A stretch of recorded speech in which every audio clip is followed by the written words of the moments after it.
inviting me today.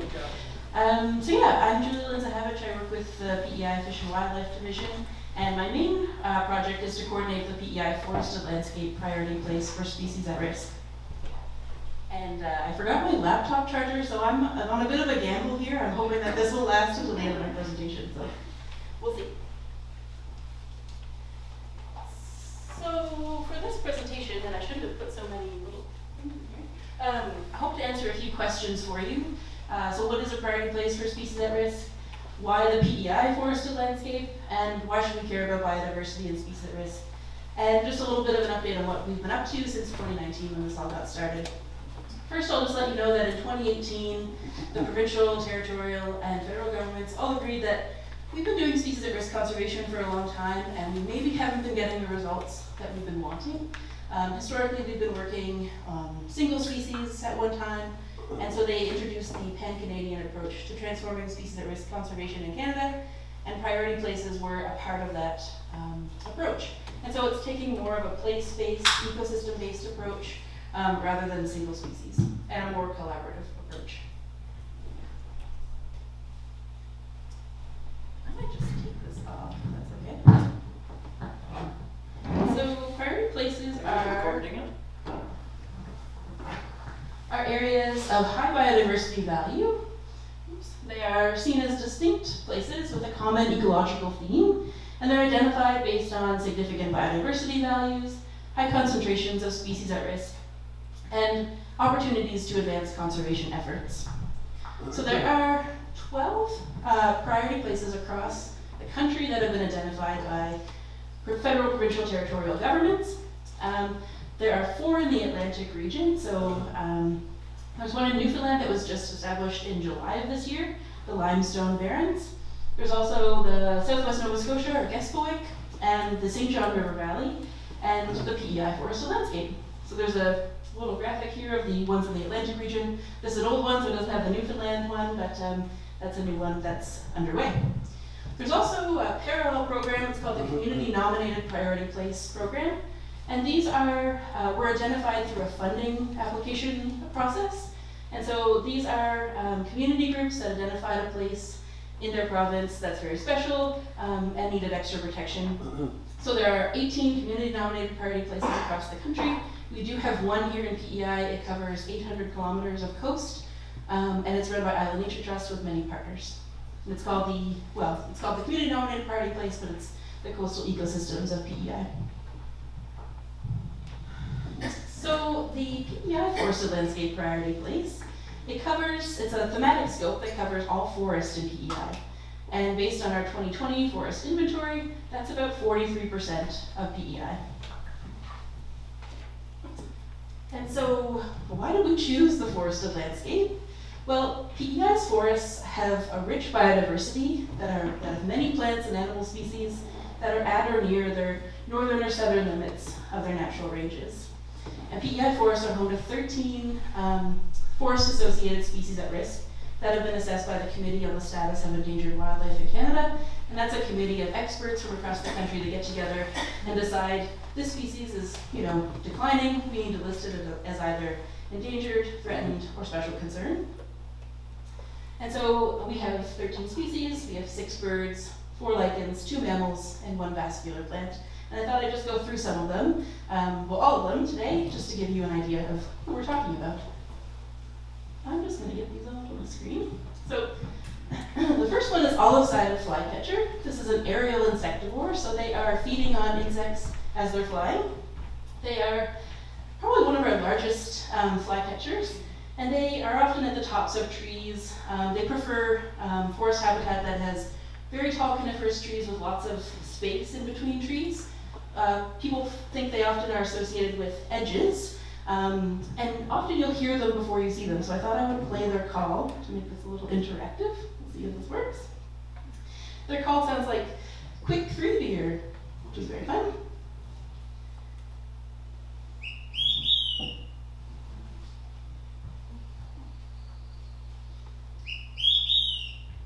So this is a species that I found, I think has actually benefited from Fiona.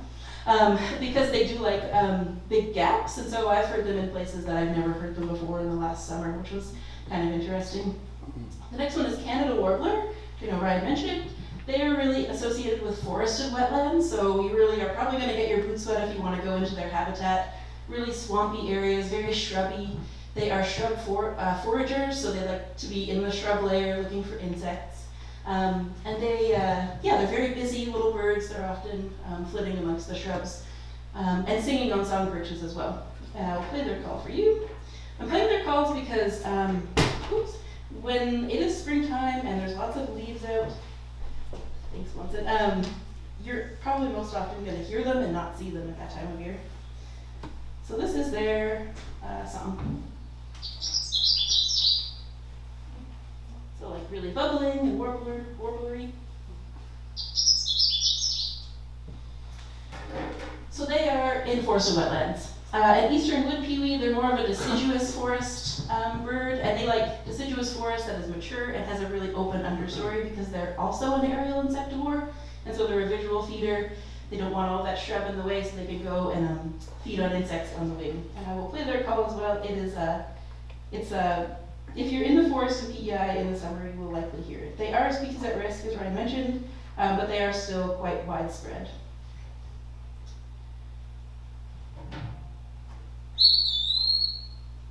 So maybe you've heard that before.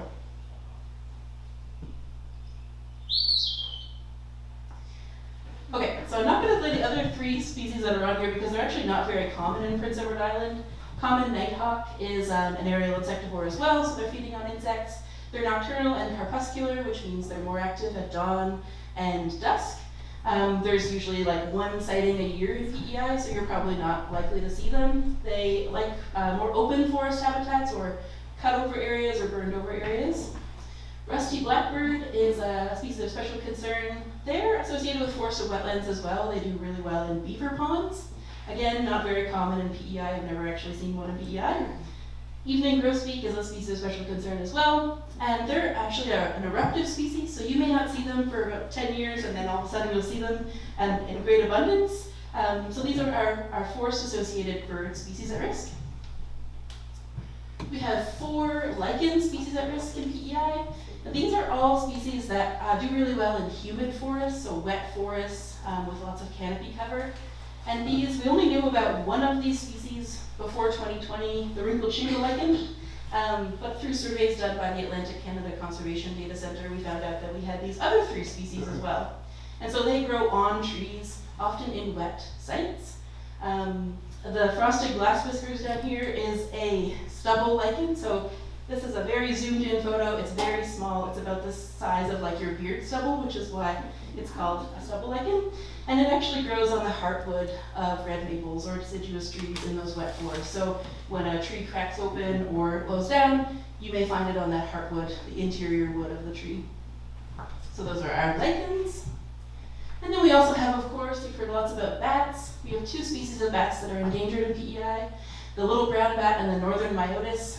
It's really hard to tell these species apart. The only way you can is if you have them in your hand and you're looking at the tragus, which is this little area here on their ear.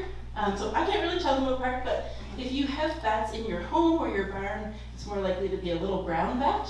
They really like those human-made structures. And northern myotis are more associated with older, mature, deciduous forests, and they roost in large trees and forests and caves in other provinces, but we don't have a lot of caves here in PEI. And black ash, of course, is our only vascular plant. It's a tree. It's kind of one of our smaller trees. It's got a compound leaf, so the leaflets are attached to a central stalk. It's very similar to white ash, but the leaves are directly attached to that central stalk, whereas the white ash leaves are attached with a little stem. And of course, it's a very important species to the Mi'kmaq people who've used it for centuries to make baskets and musical instruments and other tools. So, aside from species at risk, forests are our most biodiverse ecosystems in PEI. They're home to over 300 provincially rare species, and there are over 60 migratory bird species that arrive here every spring to breed and raise their young. And so I'll just go through some of these that are here. We've got a nice beech tree out on Selkirk Road on an Island Nature Trust property that I took a photo of. American redstart, which is a migratory bird. Dwarf ginseng, which is a lovely little plant that you'll find in mature deciduous forests. We have river otter, which was extirpated from PEI for many years, but has been making a comeback in our riparian forests. And pickerel frog, which is our most rare frog in forests associated in PEI. So also, the forested landscape, there are so many benefits that we receive from forests, and so by working on a conservation project targeting forests, we hope that we'll also benefit those ecosystem services that we receive and human health and well-being. And just on that topic, I thought I would go through a few of the services that nature and forests provide to people. So thinking about birds contribute to our nutrient cycling and seed dispersal processes. They provide regulating services by responding to pest outbreaks. We have a number of migratory birds that you'll see their numbers tick up whenever there's a spruce budworm outbreak, so they're helping to manage those pests. And scavenging, of course. You'll see crows and eagles and things cleaning up the sides of our roads when there's roadkill. That is a service that they provide to us that we do not pay for. And that's, of course, our excellent pest control. They can catch over 600 mosquitoes each hour. And there's so many cultural benefits that we receive from our forests and PEI. Human health and well-being benefits being one, recreational opportunities. There's a lot of research in recent years about how biodiversity is really directly correlated with human health and well-being. So it's very important that we make sure that we have that for future generations. And birds and lichens are very good indicators of ecosystem health. Lichens in particular are very sensitive to pollution, so they've been used in lots of places to monitor air quality. They're also really good indicators of old forests, so in lots of jurisdictions, lichens are used to identify old growth forest. So, there were also many strong partners already working in the forested landscape in PEI, which made it very appealing to be a priority place. So there was a ton of opportunity to collaborate and complement existing work. So one of the first things we did was bring together a core team of groups that would help us plan and implement the strategies that we developed in the forested landscape priority place. So we have all kinds of groups. Some of them are in the room today, which is fantastic. Applewood First Nation, Island Nature Trust, the Atlantic Canada Conservation Data Center, Ducks Unlimited, Lennox Island First Nation, the Sustainable Forest Alliance, Watershed Alliance, Parks Canada, McPhail Woods, the Mi'kmaq Confederacy of PEI, of course Fish and Wildlife, UPEI, the PEI Invasive Species Council, the Nature Conservancy of Canada, Federation of Agriculture, Environment and Climate Change Canada, Nature PEI, and the PEI Woodland Association. So we all came together to do some conservation planning and to start implementing strategies that we felt like would improve outcomes for species at risk and forests and PEI. So this all got started, the program officially started in 2019. I started on this project with the province in 2020. We got our team together and we started doing some collaborative planning and then implementing priority strategies. So just to give you an idea, one of the first things we did was identify habitat conservation targets. So these were the habitats that if we protect these habitats, we will also be protecting species at risk and all those other benefits I talked about. So our targets are forested wetlands, riparian forests, forested uplands, and coastal forests, and crumholts. And crumholts are those stunted spruce on the coast that are shaped by the wind and the salt spray. And you've probably heard a lot of them from Daniel McRae at McPhail Woods, who's done a lot of work on coastal forests and crumholts for us. And so, like I mentioned, the idea is if we conserve these habitat targets, we'll also be conserving those things that we care about that live in these forests and what the services that these forests provide. So taking an ecosystem-based approach. And so we identified our targets, the nested targets within them, and then we worked as a team to identify some pressures or threats that are acting on those ecosystem targets. So I'll just run through the list. These are our highest ranking ones. The first one is incompatible wood harvesting, and I just want to make that clear that that's not all wood harvesting. We really love our hardwood floors and our firewood, and so we don't want to stop all wood harvesting, just that wood harvesting that's incompatible with species at risk conservation. Ryan mentioned the timing of harvest. A lot of these are breeding birds, and so when you go into a forest where they are present during the breeding season, it is not a good outlook for them. Invasive species is one, roads and service corridors, residential development, and agricultural expansion. And so, and climate change, of course, is underneath here, and climate change is a huge issue that we could not tackle head on. But of course, we try to make sure that all of our strategies include climate change considerations. And so we got together and did some planning. Our main goal was to try to figure out what's driving these pressures. What are the root causes of some of these pressures, and how can we strategically intervene to take those pressures away or relieve them a bit and improve outcomes for our forests. So I thought I would just go through some of the projects that we funded through the Forested Landscape Priority Place and share some of the conservation work that the province has been doing as well through this program. So there's lots of stewardship activities underway. We have lots of groups doing some great work on the ground. PEI Invasive Species Council has been managing invasive species for the last several years.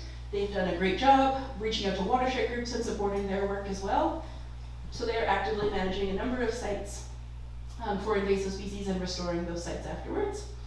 Lots of tree planting underway, specifically black ash. We have a partnership with the Abbeywood Conservation Society and McPhail Woods, and they've been doing a lot of black ash planting, which is great, and restoration work. Lots of outreach and communications. For example, this event today was funded by the FLPP, so very excited that you're here. The Woodland Association has been hosting a series of walks and talks this year, focused on getting people out into the forest and thinking about how you can maintain or enhance biodiversity on your own property. Lots of great outreach materials have been developed. This is a fact sheet developed by Island Nature Trust on the wrinkled shingle lichen. They're all available on their website, and they offer some great best management practices on there. Over here we've got the mushroom walks that have been happening through Nature PEI. So they've been running a citizen science project called the Mushroom Atlas. Before they started, we knew about 96 species of fungi in PEI. We now know of over 900. So we've gained a lot of knowledge by engaging citizen scientists. Lots of research and status monitoring. We have engaged with the Atlantic Canada Conservation Data Center. They're based out of Sackville, and they're a fantastic group of botanists and lichenologists. And they've come over every year, for the past 5 years, I guess, to do some targeted surveys for species at risk. And so I mentioned that we found out about 3 new lichens that we didn't know we had through some of that work. And they've managed to find some new species every year. They have identified 28 new species for PEI since they started that work. And I think about over half of them are provincially rare species. This is a grass. I forget its name, and it looks like every other grass to me, but it is a new grass species for PEI that they found this year. So kind of exciting. The Hemlock Woolly Adelgid project that the PEI Invasive Species Council is running, they are working with landowners like yourselves who have hemlock on their property to be monitoring for Hemlock Woolly Adelgid, so that we can figure out where it is as soon as it arrives. Right now, we don't think it's in PEI, and so we want to know when it arrives so that we can intervene and try to save some of our hemlocks. We also have a river otter monitoring project. Like I mentioned, they were extirpated, but they're making a comeback. So we've been working with watershed groups.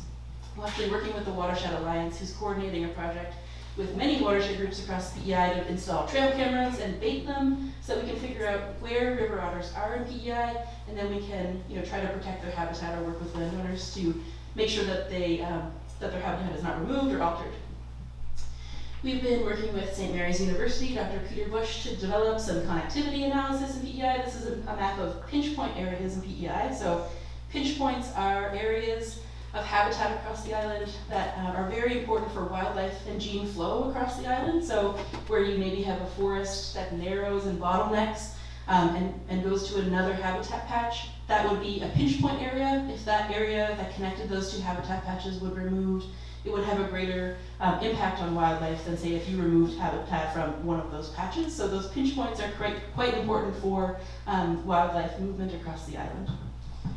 Julie, have you found any otter other than in the Kensington North area? Yes. Any others on PEI? This year we had a photo from Morel. Morel? Yeah, so we're learning where they are. And we had another sighting last week, I think up west, but hasn't been confirmed with a photo yet. Yeah. It was very surprising that they arrived in Kensington because, as you may be aware, there's not very much forest in Kensington, so it was very unusual. And we've also been working with the Atlantic Canada Conservation Data Centre to develop some species at risk models for PEI. And so these are models that demonstrate or show where you're most likely to find a species at risk habitat. So this is the Canada warbler species distribution model. And so the red areas are where you're most likely to find Canada warbler. Obviously there's a huge block of red there in western PEI. It's where a lot of forested wetlands are, and they are very associated with forested wetlands. And we've been using these models to prioritize where we purchase protected area land. We've also been trying to create some tools for landowners, kind of like Ryan mentioned, the way Abby Lewis at Mercy Tobiotic Research Institute develops assessments for properties. We're working on a tool right now where landowners can contact us, and we will create maps showing where on your property there may be species at risk. We've been doing a lot of training and capacity building, so lots of work with teachers. Phil Woods has developed this great guide that's online for teachers that are wanting to do more nature education. We've been working with the Federation of PEI Municipality to develop some resources for them on how to incorporate more forest conservation considerations into their land use planning documents. And just a ton of workshops and outreach events, kind of like this one. We also had a session last winter where we paid private contractors to come and take a two full day course from Mark Pulsifer from Nova Scotia on ecological forestry and incorporating biodiversity into forest management. And I believe Mark came over for you guys as well last year through the FLPP. And I think one of the most impactful things that has happened through the FLPP, Forest Landscape Priority Place, is that it's brought all of these groups together so that we're talking about forest conservation, so that we're talking about how we can collaborate. And that's been really positive, I think, for the conservation community. And so where historically we have been sort of competing for funds, well, not me, but other groups competing for funds, there's more collaborative, there's more of a sense of community, which has been really positive and I think is good for forests. And one big strategy that came out of this is protected areas and increasing our protected land in PEI. And so this has been a big focus of the province and also partners like Island Nature Trust and the Nature Conservancy of Canada. And so I thought I would just share a couple of maps to demonstrate the amount of land that has been purchased and protected over the last couple of years. So this is from 2018. Prior to 2018, there was not a lot of funding available to do this type of work. But as of 2019, there were some federal targets that were set. So you may have heard of 30 by 30. The federal government wants to protect 30% of Canada by 2030 to meet our international biodiversity goals. And so the province's target is 7%. We are sitting at 5.06% right now. So this was 2018, and I'm going to show you the 2024 map. So you can see there's been a lot of action up in Surrey area, southeastern PEI, and around the Percival River. And I'm just going to flip back for added impact so you can see it again. So this is 2018 and 2024. So there's been a ton of work. Land conservation is really difficult in PEI. Almost 90% of land is privately owned, so even just getting a couple of properties represents a lot of time and effort by groups like Island Nature Trust and the province. And it's not an easy process. There's a heavy administrative burden to get these properties through, but there's been a ton of great work happening with those groups. So this has all been work that our partners have been doing, NGOs, conservation groups, but so much of our work relies on the cooperation of private landowners like yourself. So I just wanted to offer a few ways that if you are interested in species at risk conservation and biodiversity conservation, how you may be able to help. The biggest thing is just to maintain forest on your property. And we have many provincial programs that can help you. We have a forest enhancement program, which is excellent, and we have very passionate staff who implement this program. It's a cost share program where you can sign up. They will help you develop a management plan, and they'll also cost share the implementation of many different treatments. We have the 2 Billion Trees program, which is a tree planting initiative that's open to private landowners. If you are worried about fire risk, but you still want to maintain forest on your property, you can talk to Emily, who's here with the Fire Smart program. She's got a lot of great resources. So there's a lot of support out there for private landowners who want to maintain forest on their property. You can learn more about your forest and who's using it. So coming out today is a great first step. I did mention that we are working on a habitat assessment tool at the province. I hope that it will be ready by next year.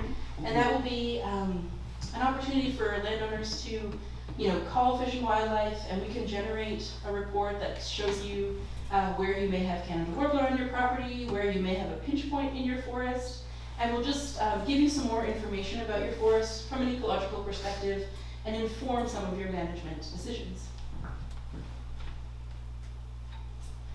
You can implement best management practices for maintaining biodiversity and species at risk. You can do that by talking to one of the provincial foresters or a private land forester.